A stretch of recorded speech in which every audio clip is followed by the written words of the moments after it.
Bagi singa aumannya terlalu mahal untuk meladeni gonggongan para anjing begal nasab terus. Oke, saya nggak mau bahas nasab. Terserah kalian mau percaya habaib cucu Nabi boleh, nggak percaya juga. Udah, jangan panggil saya Habib, panggil saya Ustaz Bahar atau Kiai Bahar, nggak apa-apa. Andai kan kalian nggak percaya, kayu dahru itu kalau kalian cium begini nggak ada wanginya. Tapi kalau itu kayu dahru kalian bakar, semakin dibakar semakin hangus, semakin tercium wanginya. Itulah kami para ulama. Semakin kalian hina, kalian caci, kalian maki, kalian fitnah, semakin kami akan bersinar, bercahaya bagaikan matahari walaupun di hadapan orang-orang yang buta, saudara-saudara. Justru orang-orang seperti mereka itu saya kasihani. Kasihan saya lihat mereka udah berusaha menghancurkan nama habaib, mau rusak habaib. Aduh, saya sudah bilang gak mau bahas. Mereka itu adalah orang-orang yang harus dikasihani. Assalamualaikum warahmatullahi wabarakatuh. Selamat datang di channel Belajar Ngaji kita. Mudah-mudahan kita semua diberikan kesehatan, dimudahkan segala urusan di dunia maupun di akhirat. Baik teman-teman, tadi sudah kita saksikan beberapa cuplikan dari ceramah Habib Bahar bin Smith. Ceramah ini dilakukan di Pulau Madura, di mana Habib Bahar ini dikawal oleh beberapa orang Madura yang berpakaian adat. Alhamdulillah al-Qawi sultanuh al-wadih al-burhanuh al-mabsut fil wujud karamuhu wa ihsanuh. Allahumma salli wa sallim wa barik wa karrim wa azzim ala nuril anwar wa sirril asrar wa tiryakil akhyar wa miftahi babil yasar Sayyidina wa maulana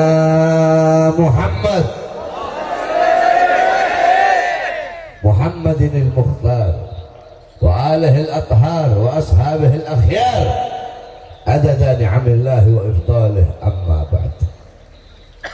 Saya cinta yang saya muliakan segenap para alim ulama, segenap para habaib, segenap para kiai, segenap para asatid, segenap para lora, para tokoh masyarakat, para guru-guru, para sesepuh, para aparat pemerintah, wabil khusus segenap panitia peringatan Maulid Nabi besar Muhammad. Saya cinta yang saya muliakan Al-Ustaz Hamdi, dan saya cinta yang saya muliakan yang baru saja menyampaikan nasihatnya walaupun sedikit, ya Habib Quraish bin Syihab, beserta seluruh hadirin hadirat, bapak-bapak, ibu-ibu, khususnya para pemuda-pemudi umat baginda Nabi besar Muhammad yang selalu dimuliakan oleh Allah Subhanahu wa taala. Saudara-saudara, sebelumnya saya mohon maaf terlambat karena kemarin ini hari apa? Ini hari Kamis. Malam Jumat. Hari Kamis. Jumat. Selasa malam Rabu itu saya ceramah di Maluku Utara, Kepulauan Sula. Kemarin hari Rabu pagi itu saya dari Sula naik pesawat menuju Ternate. Dari Ternate saya naik pesawat menuju Manado. Dari Manado saya naik pesawat, ini masih hari yang sama. Saya naik pesawat menuju Makassar. Dari Makassar saya naik Manado, saya naik pesawat lagi menuju Surabaya. Jadi satu hari kemarin itu 5 provinsi. Malamnya saya ceramah di Surabaya, hujan-hujanan. Jadi tadi mau berangkat itu saya lagi dalam keadaan demam, meriang. Saya tanya perjalanan berapa jam dari Surabaya? Sekitar paling lama 4 jam. Saya sudah berangkat. Kayaknya datangnya agak telat, saya mohon maaf. Dan saya juga mohon maaf tidak bisa lama. Karena besok itu saya langsung ada acara di Bima, NTB. Dari Bima terus ke Labuan Bajo, terus balik Jakarta, terus Riau, Pekanbaru, terus sampai sana terus. Jadi waktu saya jarang tidur di kasur. Tidurnya saya di mobil, kalau nggak di pesawat. Tapi ya inilah namanya dakwah. Kalau mau enak ya jangan dakwah. Namanya kita berdakwah ya seperti itu. Kita harus menelan semua pahitnya, manisnya, berdakwah untuk menyebarkan Islam, menjadi pewaris Rasulullah, menjadi penyambung lidah Rasulullah. Maka tidak ada kata capek, tidak ada kata lelah, tidak ada kata jauh untuk baginda Nabi besar Muhammad sallallahu alaihi wasallam. Tadi kita telah mendengar apa yang Habib Quraisy sampaikan, yang dimana Imam Syafi'i mengatakan uhibbus salihin walau lastu minhum. Aku cinta kepada orang saleh walaupun aku bukan bagian dari orang saleh. Aku ahli maksiat, padahal ini sekelas Imam Syafi'i. Maksudnya Imam Syafi'i merendahkan dirinya, merendahkan hatinya, tawaduknya beliau. Saya bukan orang soleh, padahal Imam Syafi'i orang soleh. Ibarat kata kalau kita orang ini, saya ahli maksiat, saya ahli berbuat dosa, saya pelacur, saya berjudi, saya narkoba, saya ngerampok, saya bunuh orang, saya suka zolimi orang, saya ahli maksiat, saya berlumuran dengan dosa. Tapi setidaknya saya punya cinta kepada orang-orang soleh. Saya punya cinta kepada para ulama. Kenapa saudara-saudara? Al-Imam Ghazali mengatakan mahbubal mahbub mahbub wa muhibbal mahbub mahbub. Orang-orang yang dicintai oleh orang-orang yang dicintai oleh Allah, maka orang itu pun akan dicintai oleh Allah. Contoh, kalian gak cinta sama Allah, tapi kalian dicintai sama orang soleh. Orang-orang soleh ini dicintai oleh Allah. Maka walaupun kalian tidak mencintai Allah, kalian akan dicintai oleh Allah apabila kalian dicintai oleh orang-orang soleh yang dicintai oleh Allah. Sebaliknya, mencintai orang soleh, kalian mencintai orang soleh, orang soleh mencintai Allah, maka otomatis kalian akan mendapatkan kecintaan dari Allah Subhanahu wa ta'ala. Paham? Itu maksud dan intisari yang disampaikan oleh Habib Quraisy tadi.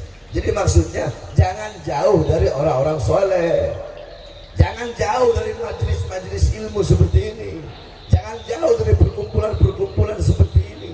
Karena perkumpulan seperti inilah warisan Nabi Muhammad. Kalian kalau mau tahu dulu seperti apa sih perkumpulan Nabi dengan para sahabat, maka lihatlah pada malam hari ini. Bagaimana perkumpulan kita dengan para ulama, dengan para kiai, dengan para ustadz, dengan para habaib, maka seperti itu juga perkumpulan dulu bagi Nabi besar Muhammad bersama para sahabat-sahabat Nabi Muhammad sallallahu alaihi wasallam. Saudara-saudara, Nabi Muhammad ini tidak mewariskan harta, tidak mewariskan uang, tidak mewariskan tanah, tidak mewariskan pangkat jabatan, tahta, kekuasaan. Nabi Muhammad tidak mewariskan sapi, enggak. Nabi Muhammad tidak mewariskan ladang sawah, enggak. Warisannya Nabi ilmu, amal, akhlak, adab, budi pekerti yang mulia, wara', khauf, khasyah, zuhud, ibadah, qanaah, majlis ilmu, majlis zikir, majlis salawat. majelis yang dilantunkan ayat-ayat Al-Quran, majelis yang dibacakan Yasin, majelis yang dibacakan tahlil, tahmid, tasbih, takbir, tamjid, sholawat, majelis yang dimana dengan kita duduk di majelis itu kita bisa ingat kepada Allah, ingat kepada Rasulullah, menambahkan kecintaan kita kepada Allah, menambahkan kecintaan kita kepada Rasulullah. Dengan duduk di majelis itu menambahkan rasa khauf, rasa takut kita kepada Allah, menambahkan khasyah, khawatir, tidak pernah rasa aman dan tidak pernah merasa azab dari pengawasan Allah Subhanahu wa taala. Majelis-majelis seperti itulah yang akan mendekatkan dirimu kepada Rasulullah sehingga engkau dekat dengan Allah Subhanahu wa taala. Maka ketika engkau dekat dengan Rasulullah, pasti dekat dengan Allah.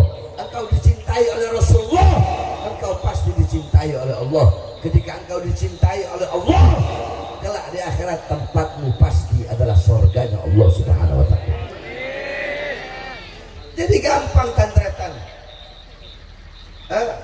Lamun tantretan kalau kalian semua saudara-saudara, kalau kalian ingin melihat kelak di akhirat, nanti di akhirat saya dengan Rasulullah itu sedekat apa atau sejauh apa, bisa berjumpa atau enggak, bisa melihat atau enggak, gampang.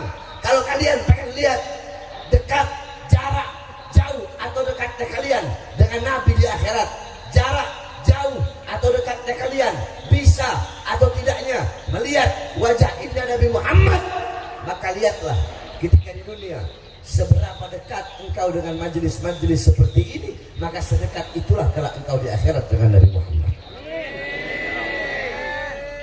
Di dunia dekat dengan majelis ilmu, dekat dengan majelis zikir, dekat dengan majelis salawat, dekat dengan para ulama, dekat dengan para kiai, dekat dengan para habaib, dekat dengan para ustadz. Mereka pewaris ilmu Nabi, penyambung lidah Nabi, pemegang tongkat estafet perjuangan Nabi. Almarhum Ahmad Ahab, seseorang bersama dengan yang ia cintai. Man tashabbaha biqaumin fahuwa minhum. Barang siapa yang menyerupai suatu kaum, ia sama dengan kaum tersebut. Kalau yang kau cinta orang soleh, yang kau cinta para pewaris Nabi, kau menyerupai mereka, mengikuti jalan mereka, cinta kepada mereka, maka kelak di akhirat Allah kumpulkan engkau bersama mereka. Mereka berkumpul bersama Nabi Muhammad. Tapi kalau di dunia engkau jauh dari majelis ilmu, jauh dari majelis zikir, jauh dari majelis salawat, lidahmu kering daripada ayat suci Al-Quran, lidahmu kering daripada salawat, lidahmu kering daripada tahlil, tahmid, tasbih, takbir, tamjid, lidahmu kering daripada mengenang orang-orang soleh, lidahmu kering daripada menceritakan orang-orang soleh, lidahmu kering. Di dunia tidak pernah duduk bersama ulama, di dunia engkau tidak pernah cinta kepada ulama, tidak pernah cinta kepada orang soleh, maka dipastikan di akhirat engkau pun akan jauh dari baginda Nabi besar Muhammad. Jadi kalian yang menentukan mau dekat atau enggak dengan Nabi di akhirat. Kalian yang menentukan pengen melihat wajah Nabi atau enggak. Semua tergantung daripada kalian. Saudara-saudara, gampang di dunia, jangan jauh dari ulama dan jangan pernah jauh dari orang-orang soleh. Di majelis-majelis seperti ini kalian bisa mengenal mana baik, mana buruk, mana halal, mana haram, mana hak, mana batil. Majelis-majelis seperti ini kalian duduk berkumpul di sini, kalian mendapatkan pahala. Satu, kalian mendapatkan pahala menuntut ilmunya Allah. Kalian mendapatkan pahala menuntut ilmu. Kenapa? Karena kalian mendengarkan nasihat, kalian mendapatkan ilmu. Bukankah dikatakan oleh Sayyidina Umar bin Khattab, Inna Allaha lam yahluk fi wajhil ardi turaban afdal min majlisil ilm. Allah, kata Sayyidina Umar bin Khattab, Allah tidak pernah menciptakan di muka bumi sejengkal tanah yang lebih mulia selain daripada tanah yang digunakan untuk menuntut ilmunya Allah Subhanahu wa taala. Kalian menjadi mulia di situ, ini tempat menjadi tempat paling mulia. Yang ngomong bukan saya, yang ngomong Sayyidina Umar bin Khattab. Tidak ada tempat yang lebih mulia selain tempat, selain tanah yang digunakan untuk menuntut ilmunya Allah. Makanya majelis-majelis seperti ini jangan kalian pandang sebelah mata. Saudara-saudara, demi Allah, karpet yang kalian duduki itu karpet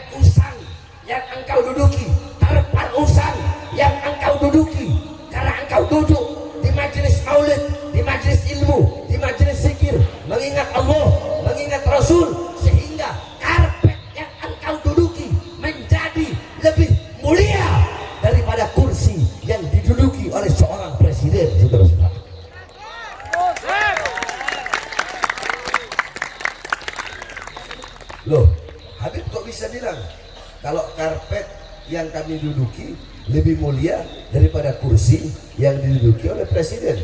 Saya bisa kasih dalilnya. Perhatikan. Alam tara jildal haqira muqabbalan bisagafi lamma ansara jildal mustafi. Tidak pernahkah kalian lihat, nggak pernahkah kalian tahu, tidak pernahkah kalian mendengar kulit-kulit yang tidak berharga, kulit-kulit yang tidak bernilai, kulit-kulit itu dicium oleh mulut-mulut ketika kulit itu menjadi sampul daripada ayat suci Al-Quran. Saya kasih contoh, saudara. Saya potong kambing. Potong apa? Bahasa Maduranya kambing apa? Mbi. Ya, benar. Potong apa? Yang beli. Engkau nyembeli mbi. Ya, sip. Engkau ambil kolek. Kolek ya. Kolek. Ini kolek apa ini? Bedus. Ini kulit kambing saya bagi dua, saudara. Sama nggak? Sama. Kan kulitnya sama dari kambing yang satu yang saya sembelih tadi. Saya ambil kulitnya, saya jemur sampai kering. Kulit yang ini saya bikin dompet. Saya taruh di bawah, boleh nggak? Jawab yang keras, boleh nggak? Saya bakar, boleh nggak? Megangnya harus pakai wudhu. Enggak kan? Saya mau bakar, boleh nggak? Saya mau buang, saya mau lempar. Kulit yang ini saya jadikan sampul ayat suci Al-Quran. Boleh taruh di bawah? Boleh? Boleh? Boleh menyentuhnya nggak punya wudhu? Menyentuhnya harus suci. Ditaruh di tempat yang kalau dompet tadi mau ditaruh bawah nggak apa-apa. Sama nggak kulitnya? Sama nggak kulitnya? Dari hewan yang satu pula. Tapi kenapa berbeda caranya? Karena yang ini menyatu dengan sesuatu yang mulia. Apa itu? Al-Quran. Karpet yang kalian duduki itu menjadi mulia. Kenapa? Karena menyatu dengan ilmu. Duduk di sini menyatu dengan ilmunya Allah, sehingga karpet itu jadi mulia. Nah yang ini tadi ibaratnya sama-sama kursi, cuma yang ini ibarat sama-sama kulit, cuma ibaratnya yang ini menjadi mulia. Kenapa? Karena menyatu dengan sesuatu yang mulia. Yang ini biasa-biasa saja, yang kursi presiden tadi biasa-biasa saja, karena tidak menyatu dengan sesuatu yang mulia, padahal sama-sama kulit. Paham? Masuk akal nggak? Masuk akal nggak? Sebab orang sekarang ini nggak zaman sekarang ini fitnah, kerusakan di mana-mana. Mereka nggak mau yang nggak pakai akal, nggak mau. Kalau orang dulu kan mendahulukan iman, saudara. Betul? Kamu lihat coba, kamu punya kakek-kakek zaman dulu, anaknya banyak nggak? Banyak nggak? Mereka mau bikin anak banyak itu nggak ada urusan. Kenapa?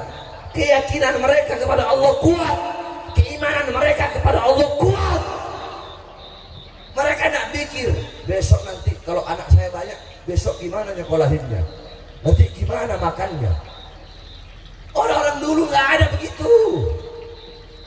Orang sekarang baru punya anak 2, 3, aduh bu, gerem Maria. Besok anakku ngakan apa? Masih pikir begitu. Mantap. Orang-orang dulu tidak ada dalam hati mereka kerisauan, kekhawatiran tentang sesuatu yang telah dijamin oleh Allah. Apa itu? Rizki. Kalau kita kan masih khawatir, masih takut, kita masih mendahulukan akal. Gaji saya 1 juta, anak saya 4, istri 1. Udah kalau istri jangan nanya istri saya berapa. Istri 1, anak 4, gaji sejuta. Oh ini nanti besok ini. Masih mikir, kebanyakan mikir, mendahulukan harusnya takdimun nakal alal akal, dahulukan iman. Nabi Ibrahim alaihissalam menjadi Khalilullah. Kenapa? Salah satunya Nabi Ibrahim tidak pernah resah, tidak pernah gelisah dengan sesuatu yang telah dijamin oleh Allah Subhanahu wa taala. Apa itu? Rezeki. Saya tanya, surga kalian sudah dijamin? Udah dijamin surga? Sudah dijamin surga? Kita semua belum dijamin surga, tapi kita berleha-leha, kita santai-santai. Kalian bersungguh-sungguh dalam urusan yang sudah dijamin, tapi tidak bersungguh-sungguh dengan urusan yang belum dijamin. Apa ini? Harusnya kan kebalik. Urusan yang belum dijamin oleh Allah, yaitu surga, harusnya kita bersungguh-sungguh untuk mencarinya. Rezeki yang sudah dijamin biasa-biasa aja. Kita orang sekarang enggak. Kita lebih mementingkan dunia, harta, pangkat, jabatan, tahta, kekuasaan. Kita lebih mementingkan uang, lebih mementingkan pekerjaan, lebih mendahulukan dunia, sehingga kita mengabaikan panggilan Allah. Kita membelakangi Allah, mendurhakai Allah karena urusan-urusan dunia yang telah dijamin oleh Allah Subhanahu wa taala. Harusnya kalau kita berakal, dahulukan perkara-perkara yang belum dijamin. Bersungguh-sungguhlah dalam beribadah kepada Allah. Kenapa? Karena kita belum dijamin oleh Allah Subhanahu wa taala. Surga itu belum dijamin. Ini lagi malah ada pedangdut udah tua, renta, bau tanah, pakai fitnah habaib. Apa fitnahnya? Oh itu doktrinnya Ba'alawi, doktrinnya Habib. Habib itu mau dia mabok, mau dia maksiat, pasti masuk surga. Makanya waktu itu kan di Jakarta saya bilang, hei Roma, kamu jangan asal ngomong. Yang ngomong begitu Habib siapa?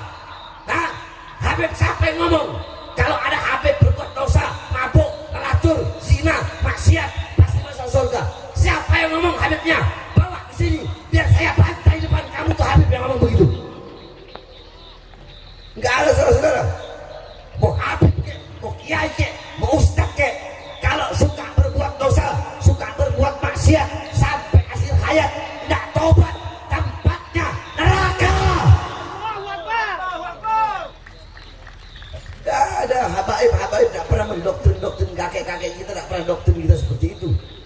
Justru kita didoktrin, tanggung jawab kita besar, tanggung jawab kita berat.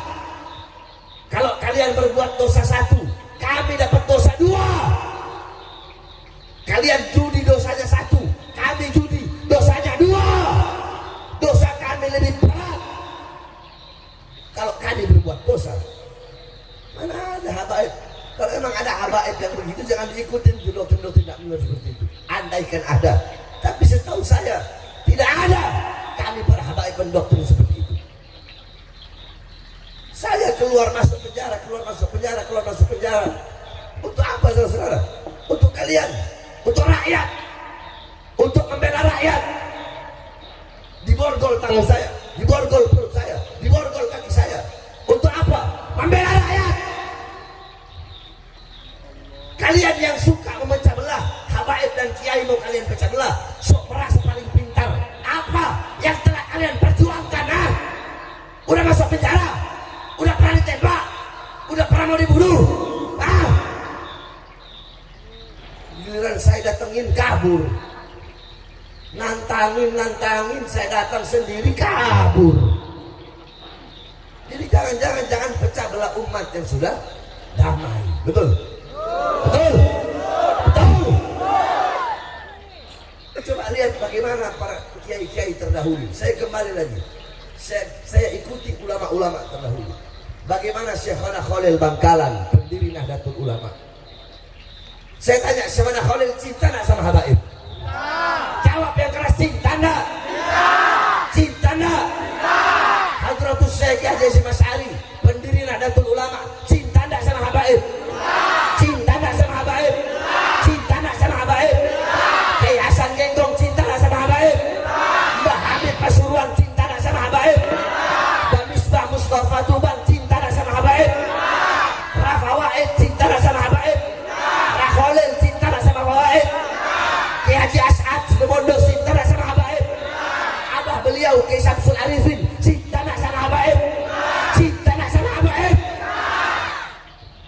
Ini baru datang anak kencing belum lurus, sok-sokan mau membatalkan nasab habaib.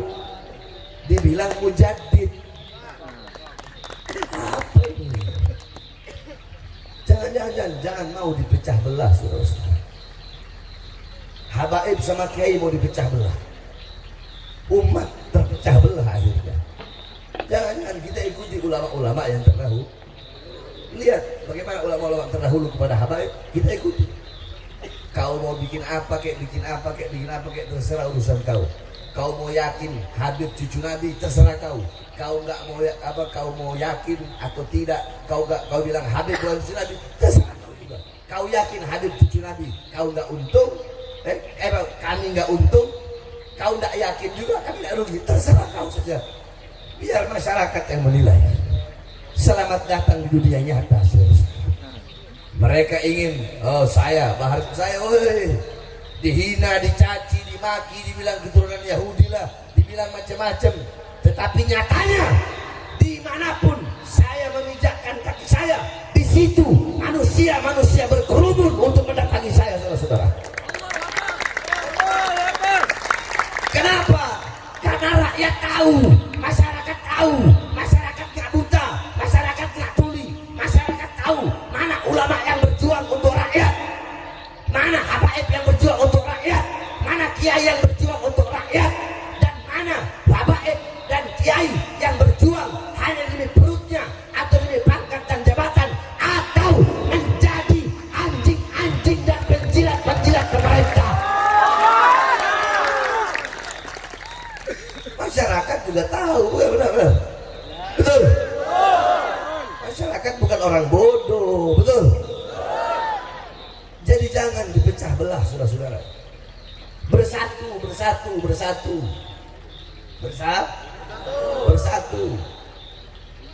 Walaupun beda-beda majelis taklim, walaupun beda bendera, tetap bersatu.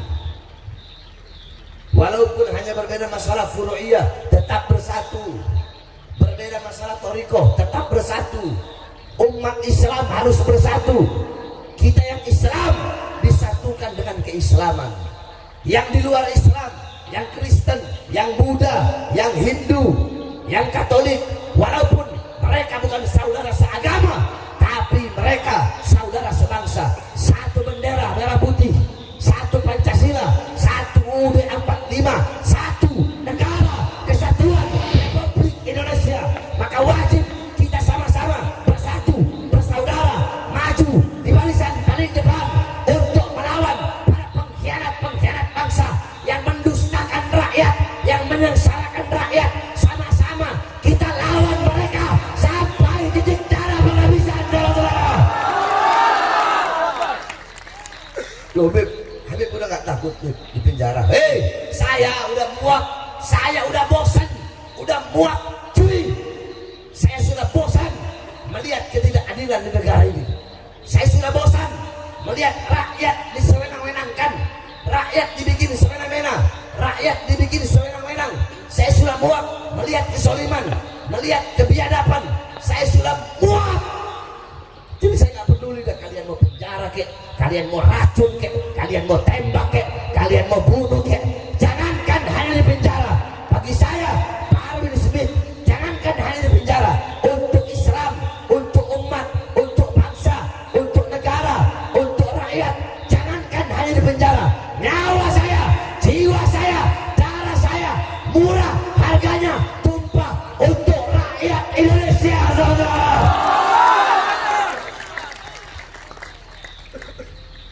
Jangan kalian para pejabat jangan bangga sama pangkat dan jabatan, betul? Sehingga seenak-enaknya sama rakyat. Jangan. Pejabat-pejabat ini kadang saya lihat kalau ada keputusan yang menguntungkan keputusan yang menguntungkan pihak mereka ambil. Tapi kalau keputusan yang merugikannya nggak diambil, sehingga menghalalkan segala cara, saudara-saudara. Betul. Nah ini, apalagi udah musim-musim ini mau pilkada, pemilihan bupati, itu baru butuh sama rakyat itu. Betul. Ya, emang iya ibu. Pejabat sekarang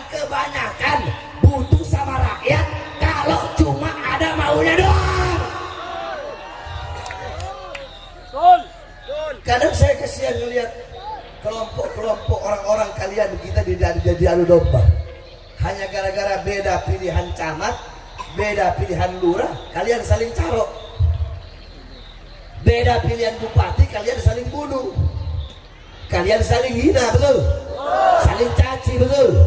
Saling maki, betul? Beda pilihan gubernur, saling carok. Sama-sama saudara, akhirnya mati. Apa ini?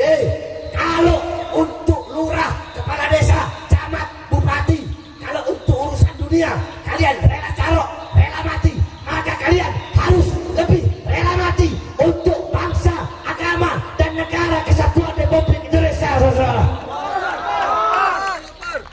Kalau mau carok, lawan tuh pengkhianat bangsa. Jangan carok sesama Islam, jangan carok sesama saudara. Hanya gara-gara beda pilihan, betul? Betul? Ini banyak terjadi di Madura kan begini, saya perhatikan. Gara-gara beda kepala desa, saling carok. Carok bingkok kaki dong, ha? Fase. Jaga ukhuwah Islami. Jaga ukhuwah Islami. Makanya saya sampaikan nih, pejabat-pejabat kalian itu jangan bangga sama pangkat, sama jabatan, jangan. Kalau saya gak ada urusan, kau mau presiden kayak, kau mau kapolri kayak, kau mau panglima TNI, kau mau anggota dewan, ketua MPR, ketua DPR, gak ada urusan. Kalian jangan bangga dengan pangkat dan jabatan kalian, sehingga kalian semena-mena kepada rakyat, membohongi rakyat, tipu rakyat, berikan janji palsu kepada rakyat. Jangan, saudara. Saudara, saya tanya semua, jawab yang keras. Jawab yang keras. Gaji mereka dari siapa? Kurang keras, dari siapa? Gaji mereka dari siapa? Gaji mereka dari siapa? Rumah dinas mereka dari siapa? Mobil dinas mereka dari siapa? Dari rakyat, keringat rakyat, darah rakyat. Makanya kalian harusnya melayani rakyat, karena di atas kalian bukan pangkat dan jabatan, tapi di atas kalian ada kami, bangsa dan rakyat Indonesia, yang harus kalian layani dengan sebaik-baiknya, saudara. Kalau enggak, ngapain kita mau pilih, betul? Kita pilih pemimpin yang amanah, yang amanah. Pilih pemimpin yang bisa melindungi rakyat, yang bisa memakmurkan rakyat, yang bisa mensejahterakan rakyat. Makanya saya berwasiat nih, terakhir sebelum saya tutup. Saya wasiatkan kepada Jokowi, Jokowi, sebelum akhir masa jabatanmu habis, minta maaf sama rakyat. Minta maaf sama rakyat. Seluruh rakyat Indonesia, apapun agamanya, apapun sukunya, apapun rasnya, apapun warna kulitnya, apapun etnisnya, minta maaflah engkau kepada seluruh bangsa dan rakyat Indonesia. Karena selama 2 periode kau memimpin, terlalu banyak rakyat yang engkau sengsarakan, rakyat yang kau tipu dengan janji-janji palsu, rakyat yang kau dustai dengan muka polosmu. Makanya kan sering saya bilang, muka polos otak iblis. Kalian sih gak pada percaya. Makanya kemarin waktu demo besar-besaran, tahu demo yang sampai pagar DPR itu apa? Roboh. Nah itu kan orang-orang pada ngomong, mana Habib Rizik kok nggak turun? Mana Habib Bahar kok nggak turun ikut demo?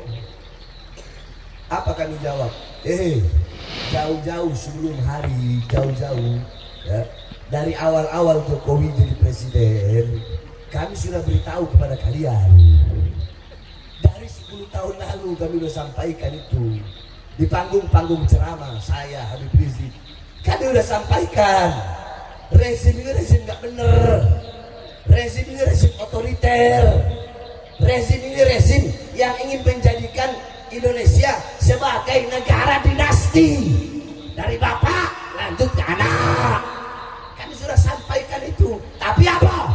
Habib Rizik dibilang radikal, saya dibilang radikal, Habib Rizik di penjara, saya di penjara, dianggap melawan pemerintah. Kemarin baru kalian rasakan.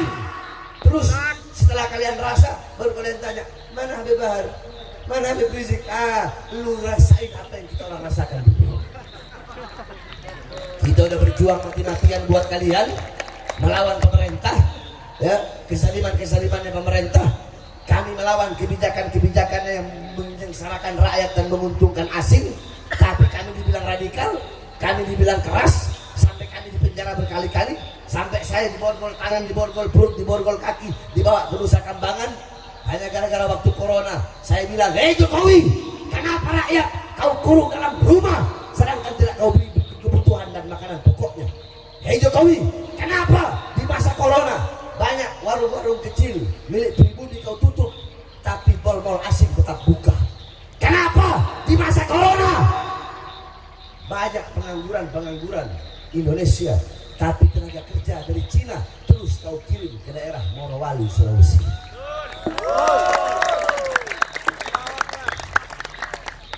Gara-gara ceramah itu, siang saya keluar, malam ceramah ditahan lagi, saudara-saudara. Coba kalian bayangkan itu. Udah gitu dibawanya ke lapas Nusa Kambangan lagi, yang dimana kebanyakan sana hukuman mati. Saya tanya, saya perampok? Saya tanya, saya perampok? Perampok? Pembunuh? Koruptor? Maling rakyat? Merugikan negara? Bawa kabur uang rakyat triliunan? Hah? Iya. Katanya ceramah yang barusan tadi itu yang saya bilang 3 itu, katanya meresahkan, katanya provokasi, makanya dibawa lagi. Nah, saya tanya masyarakat Madura, itu meresahkan? Ya. Yang keras? Ya. Meresahkan? Ya. Provokasi? Ya. Provokasi? Ya. Kalau meresahkan tidak, provokasi tidak, berarti apa dong? Pembelaan kah? Atau apa? Apa berarti? Bela. Hah? Bela. Apa? Bela. Apa? Bela. Pembelaan. Siapa yang saya bela? Siapa yang saya bela? Siapa yang saya bela? Siapa yang saya bela? Yang saya bela rakyat yang susah, rakyat yang kelaparan, rakyat yang ditipu, rakyat yang ditipu, rakyat yang sengsara, rakyat yang menderita. Itu yang saya bela, saudara-saudara. Makanya saya baru bersumpah, selama kedua mata saya masih terbuka untuk melihat penderitaan rakyat, kesengsaraan rakyat, maka selama itu Bahar bin Smith tidak akan pernah menundukkan kepala. Saya akan berjuang, tidak akan berhenti sampai mati, tidak akan mundur walaupun saya harus hancur, saudara-saudara. Allahu Akbar. Indonesia merdeka, merdeka, merdeka. Oke, saya ingatkan Jokowi minta maaf sama rakyat. Agar apa? Saya sampaikan ini kepada kamu sebagai presiden, bukan sebagai kepribadianmu sebagai Jokowi, bukan. Saya sampaikan ini sebagai presiden yang menjadi jabatanmu, bukan sebagai personalmu. Enggak, saya tidak ada urusan sama personalmu, enggak. Urusan saya sama jabatanmu sebagai presiden. Minta maaf sama rakyat, karena banyak rakyat yang kau tipu, banyak rakyat yang kecewa. Kenapa saya sampaikan ini? Karena saya sayang, karena saya cinta, karena saya nggak mau nanti kelak di akhirat engkau akan dituntut dan dimintai pertanggungjawaban oleh jutaan rakyat Indonesia. Saya ngomong begini, benci apa cinta? Benci apa cinta? Kalian punya anak, anak kalian main di jalan raya, kalian biarin? Kalian apain? Tarik, tarik kan? Tuh kaki cowokku dipukul, bukan? Iya kan? Karena apa itu? Benci apa cinta? Karena cinta. Kalau saya tidak cinta sama negara ini, saya tidak cinta sama pemimpin negara ini, tidak bakal saya kritik mereka, tidak bakal saya suruh mereka tobat, insaf, dan minta maaf kepada rakyat, saudara-saudara. Ya, tapi terserah, orang mau bilang apa itu terserah. Saya tidak peduli, saya tidak peduli omongan orang. Karena apa? Karena hal-hal yang saya tunjukkan itu hanyalah hal-hal yang saya izinkan untuk kalian lihat. Masih banyak hal-hal yang tidak saya izinkan untuk kalian lihat. Maka terserah bagaimana cara pandang kalian untuk memandang dan menilai diri Bahar bin Smith, saudara-saudara. Minta maaf sama rakyat, betul? Minta maaf sama rakyat. Dan wasiat saya kepada Prabowo yang akan menjadi presiden ke depan. Saya wasiatkan kepadamu, wahai Prabowo, jadilah presiden yang amanah, jadilah presiden yang adil, presiden yang cinta, yang sayang, yang peduli kepada rakyat, presiden yang bisa mensejahterakan rakyat. Rakyat telah berikan engkau amanah, rakyat telah berikan engkau tongkat kepercayaan, maka jangan sampai kepercayaan rakyat hilang kepadamu. Betul? Bawa Indonesia menjadi negara yang maju, jadikan Indonesia negara yang kuat, negara yang tidak punya utang, negara yang berdiri sendiri, negara yang tidak tunduk dan tidak takut kepada negara-negara asing, mau Cina kek, mau Amerika kek, mau Rusia kek. Kekayaan alam Indonesia, kita negara kaya raya, kita punya segala-galanya, kita punya emas, kita punya nikel, kita punya minyak, kita punya segala-galanya. Jangan biarkan kekayaan alam kita dirampok oleh negara-negara asing. Kalau bisa, negara kita harus jadi negara yang kuat, disegani dan dihormati oleh negara-negara lain. Biarkan negara-negara lain yang tunduk kepada negara kesatuan Republik Indonesia. Saudara-saudara, harus jadi negara yang mandiri, negara yang kuat, negara yang tidak butuh kepada negara-negara lain. Menjadi negara yang menjadi pendobrak pertama untuk kebebasan warga dan masyarakat serta rakyat Palestina, saudara-saudara. Betul? Betul? Itu wasiat saya kepada Jokowi di masa akhir jabatan, dan wasiat saya kepada Prabowo yang akan menjadi presiden terpilih ke depan. Insya Allah negara kita menjadi baldatun thayyibatun wa rabbun ghafur. Amin amin ya rabbal. Terakhir sebelum saya tutup, saudara-saudara, sebentar lagi ada pilkada, betul? Madura ini masuknya mana? Iya, enggak tahu dong. Enggak tahu kawan, enggak tahu. Jawa Timur. Nah. Terus kami ini bingung harus pilih siapa, begitu kan? Begitu kan? Nah, nanyanya ya ke ulama, nanyanya ya ke orang-orang Saya tanya, kalian mau nanya nggak? Kalau nggak nanya, ya saya tutup. Assalamualaikum. Mau. Hah? Tanya, Lip. Tanya. Ada berapa calon? 3. Udah anggaplah 4 lah. Anggap 4. Berarti bayar ya. Ini calon 1. Saya nggak peduli siapapun.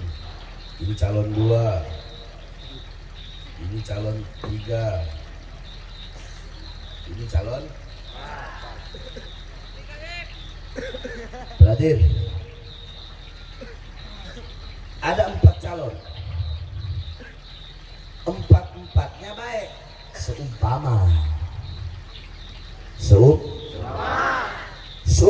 4-4-nya baik. Siapa yang harus kalian pilih? Pilih yang paling baik. Paham? Gampang kan? Lihat aja gimana rekam jejaknya, gimana kepedulian dia terhadap masyarakat. Tapi jangan sampai tertipu, jangan kayak dulu masuk gorong-gorong tahu-tahu keluar jadi presiden. Paham? Jadi kalau ada 2 pilihan, 2-2-nya baik, 3 pilihan, 3-3-nya baik, 4 pilihan, 4-4-nya baik, berarti pilih yang paling baik. Paham? Pilih yang paling baik. Baik dia soleh, masuk di situ, akhlaknya, adabnya, budi pekertinya. Namanya baik itu semua udah masuk di situ. Ahli ibadah, taat sama Allah, patuh sama Allah. Jangan cari yang nggak patuh sama Allah. Sama Allah aja dia nggak patuh, bagaimana mau layani kalian dia? Betul. Sama iblis aja dia berteman, bagaimana dia mau nggak sengsarakan kalian? Betul. Paham? Jadi kalau semua pilihan baik, pilih yang paling baik. Semua ada 3, yang 2 buruk, yang ini baik. Berarti pilih yang mana? Pilih yang baik. Yang baik. Nah, ini 2 baik, ini buruk. Berarti udah pasti tinggalkan kan ini? Ini 2 baik. Pilih yang mana antara 2 ini? Yang paling pintar. Paham ya? Ada empat-empatnya bangsat. Empat-empatnya biadab. Empat-empatnya rusak. Enggak ada lagi. Berarti pilih yang paling ringan kebangsatannya. Paham? Yang paling ringan keburukan. Paham? Ini bangsat, bangsat, bangsat. Buruk, buruk, buruk. Mana yang mau dipilih?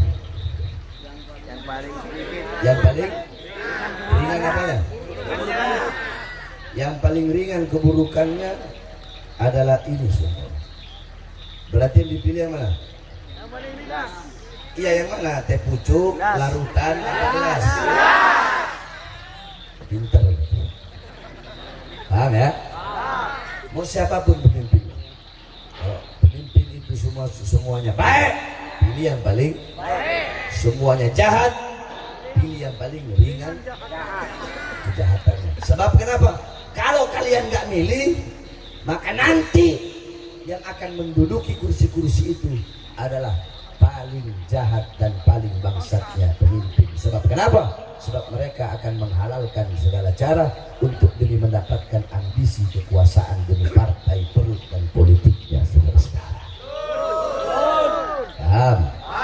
Paham? Paham? Ya, kalau ada semua baik, maka pilih yang paling baik. Kalau semuanya buruk, pilih yang paling ringan keburukannya. Mudah-mudahan Jawa Timur mendapatkan seorang pemimpin yang soleh, seorang pemimpin yang taat kepada Allah, patuh kepada Allah, yang bisa mensejahterakan masyarakat Jawa Timur, khususnya masyarakat yang ada di Madura. Saya lihat Madura masih banyak jalan-jalan di pelosok-pelosok itu yang rusak. Bikin jalan-jalan itu, betul? Sebab itu amanat. Itu amanat. Sayyidina Umar, Khalifah Umar, beliau menangis. Apa kata beliau? Celakalah Umar kalau ada keledai yang jatuh tersungkur sebab ada batu di jalannya. Celakalah aku sebagai pemimpin andaikan ada keledai yang jatuh karena satu buah batu di jalannya. Ini berapa banyak orang jatuh dari motor karena jalannya rusak. Betul? Betul? Maka kewajiban kalian para pejabat, ya, para pejabat untuk apa? Untuk bikin bagus itu jalan, sengsarakan masyarakat dan memajukan seluruh lapisan masyarakat tanpa memandang agama, suku, etnis dan ras apapun. Paham? Terakhir sebelum saya tutup, Beb, kenapa Habib kok nggak mau bahas masalah begal-begal nasab ini? Aduh, saudara-saudara, singa ketika ada anjing-anjing yang menggonggong, singa akan lari meninggalkannya. Kenapa? Karena singa tidak akan meladeni makhluk yang tidak setara dengannya. Kalau ada anjing-anjing yang gonggong, singa itu lari. Dia nggak mau meladeni. Sebab kenapa? Ingat, auman seekor singa lebih mahal daripada. Saya ucapkan terima kasih untuk teman-teman yang sudah menonton mulai dari awal hingga akhir. Jangan lupa kalau kalian punya pendapat langsung tulis di kolom komentar. Saya pengen banget tahu pendapat kalian tentang ceramah Habib Bahari yang tadi. Dan kalau kalian suka ceramah seperti ini, pastikan untuk like video ini, share, like ke teman-teman, share ke teman-teman kalian, dan tentu saja subscribe supaya kalian gak ketinggalan konten mereka lainnya. Ingat, di sini kita bukan mencari siapa yang benar dan siapa yang salah, tapi mencari pemahaman dan kebijaksanaan. Terus buka hati, buka pikiran, karena perjalanan kita dalam memahami agama dan kehidupan ini tidak akan pernah berhenti. Sekian video hari ini. Assalamualaikum warahmatullahi wabarakatuh.